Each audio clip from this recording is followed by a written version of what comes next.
चलिए आज हम पढ़ने जा रहे हैं डीसी मोटर को, यानी कि खास करके हम ध्यान देंगे मोटर पे। तो मोटर किसको कहते हैं? तो भाई एक ऐसा इंस्ट्रूमेंट होता है जो इलेक्ट्रिकल एनर्जी को क्या करता है, कन्वर्ट करता है मैकेनिकल एनर्जी में।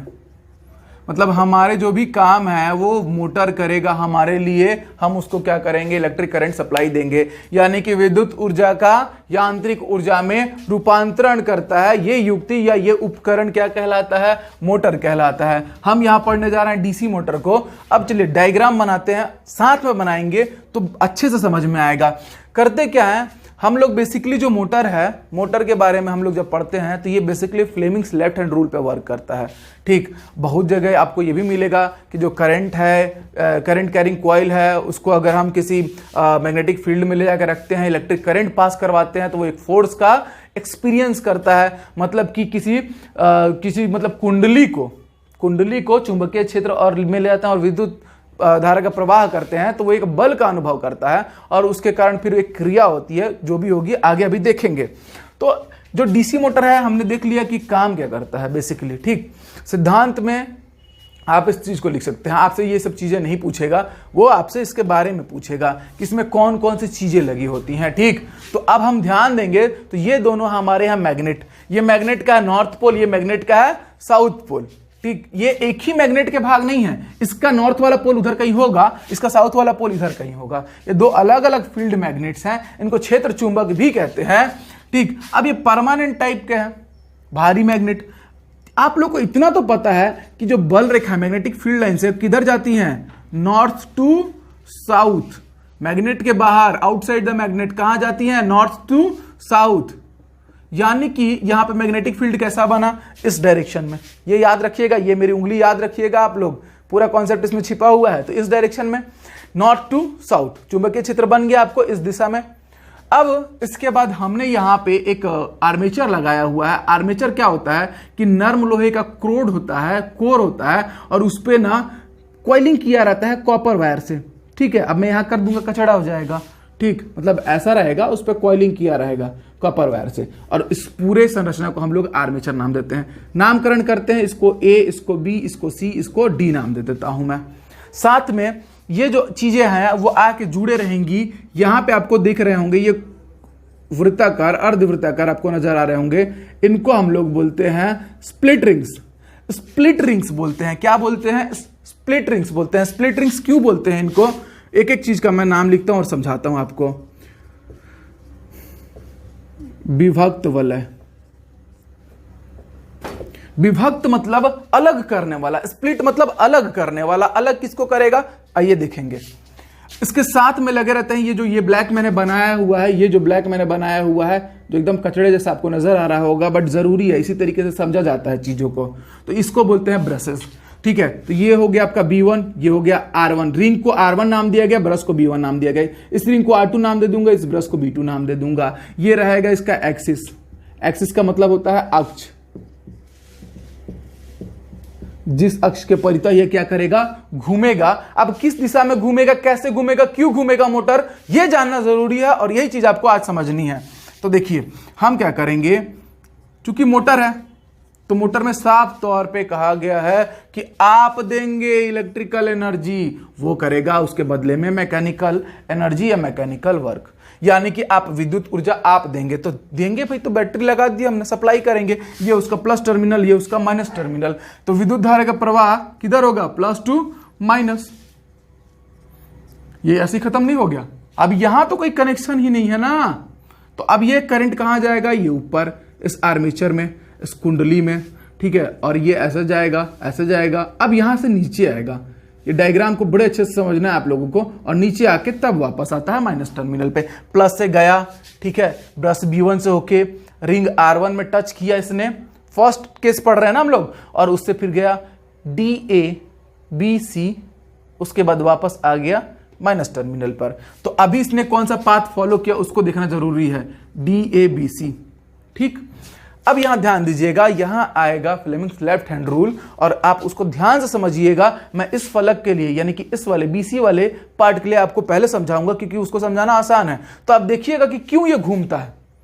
फ्लेमिंग्स लेफ्ट हैंड रूल क्या कहता है कि अगर ये हमारा फर्स्ट फिंगर है यानी कि तर्जनी, ठीक है, और ये है सेंट्रल फिंगर यानी कि मध्यमा, ठीक, और ये है आपका थंब यानी अंगूठा, तो ये जो तर्जनी है ये चुंबकीय क्षेत्र की दिशा, किसको, मैग्नेटिक फील्ड का डायरेक्शन अगर रिप्रेजेंट कर रही है, और साथ में ये मध्यमा जो है ये इलेक्ट्रिकल फील्ड, विद्युत क्षेत्र को अगर रिप्रेजेंट कर रहा है, तो ये बल या गति की दिशा को निरूपित करेगा, दर्शाएगा, ठीक है। यानी कि इन दोनों के प्रभाव में क्या होगा, एक बल लगने लगेगा जो भी ऑब्जेक्ट रहेगा, और ये तीनों एक दूसरे के क्या होंगे, म्यूचुअली परपेंडिकुलर, एक दूसरे से क्या होंगे, लंबवत। यहां देखिए चुंबकीय क्षेत्र तर्जनी नजर आ रहा है, N2S जा रहा है उधर, अभी इन दोनों को बंद कर ले रहा हूं, मिल गया आपको, ठीक।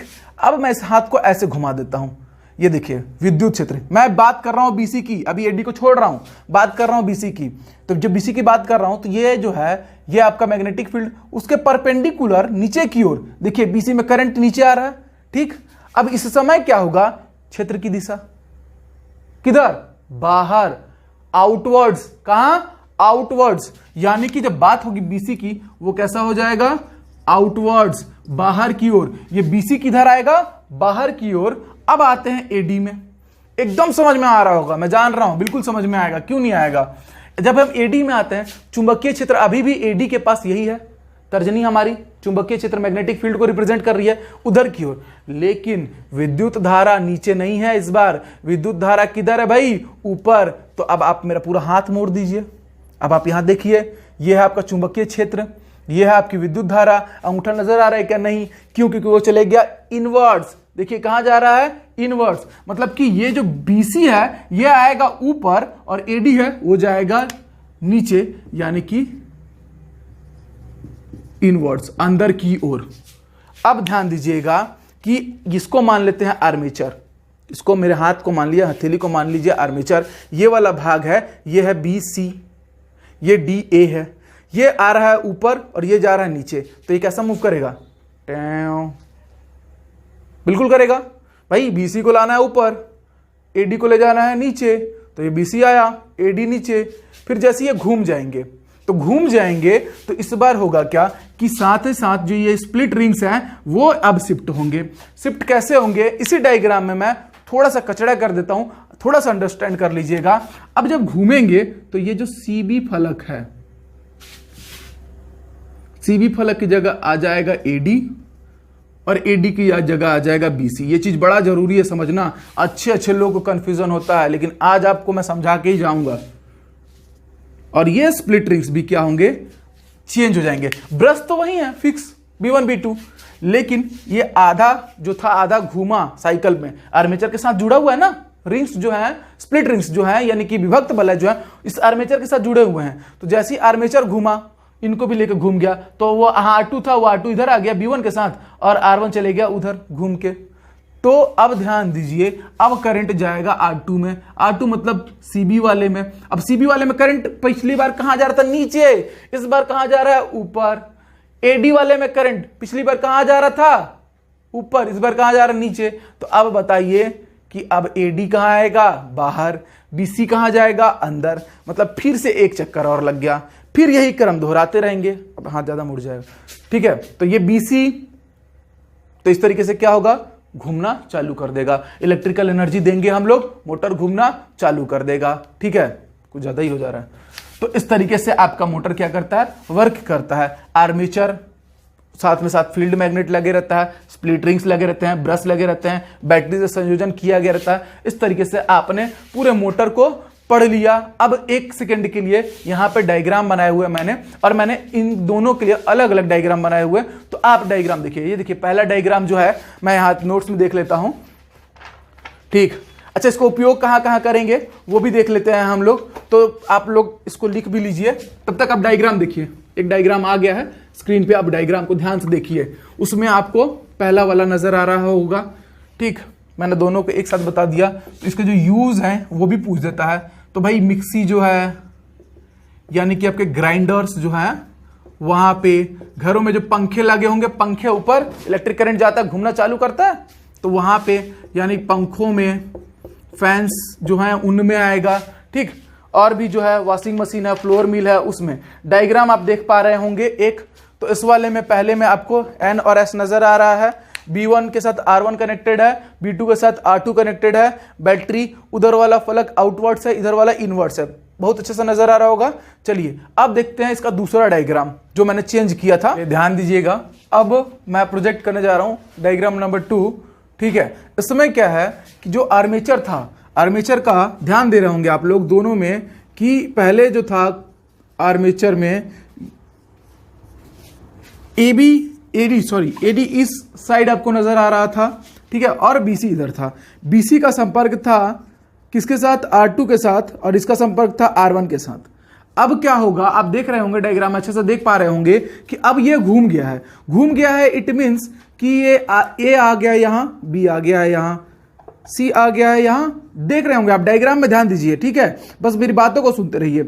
लेकिन एडी के साथ R1 था तो ये R1 फिर यहां आ जाएगा, और बीसी के साथ R2। ये जो रिंग्स है, स्प्लिट रिंग्स हैं, यानी कि विभक्त वलय हैं, ये इनके साथ कनेक्टेड हैं, और ये आधे हैं इसीलिए आपको डीसी मिलता है। ये आधे हैं इसीलिए आपको क्या मिलता है? डीसी मिलता है, डायरेक्ट करंट मिलता है। नहीं तो आपको एसी मिलने लगेगा, ठीक है, या एसी सप्लाई होने लगेगा। तो इस वजह से, और एसी सप्लाई यूज हम लोग नहीं कर सकते यहां पर, ठीक, तो इसलिए हम लोग यहां पे क्या यूज करते हैं? स्प्लिट रिंग्स विभक्त वलय हमको डीसी सप्लाई मिले इसके लिए यूज करते हैं। और ब्रशेस लगे हुए हैं, करंट जो जा रहा है आप देख रहे होंगे डायग्राम में अच्छे से, ठीक। तो यहाँ ब्रश B1 है और यहाँ ब्रश B2 है, डायग्राम में ध्यान दीजिए आप लोग। तो इस तरीके से मोटर को हमने बड़े अच्छे से देखा, इसके यूज को देखा, किस तरीके से काम करता है देखा, और मोटर रूल बोलते हैं, या फिर आप याद रखिएगा फ्लेमिंग्स लेफ्ट हैंड रूल। अब हम अगले क्लास में पढ़ेंगे जनरेटर को, यानी जनित्र को, या डायनेमो भी कहते हैं उसको। तो अब अगली क्लास में मिलते हैं, तब तक के लिए जय हिंद।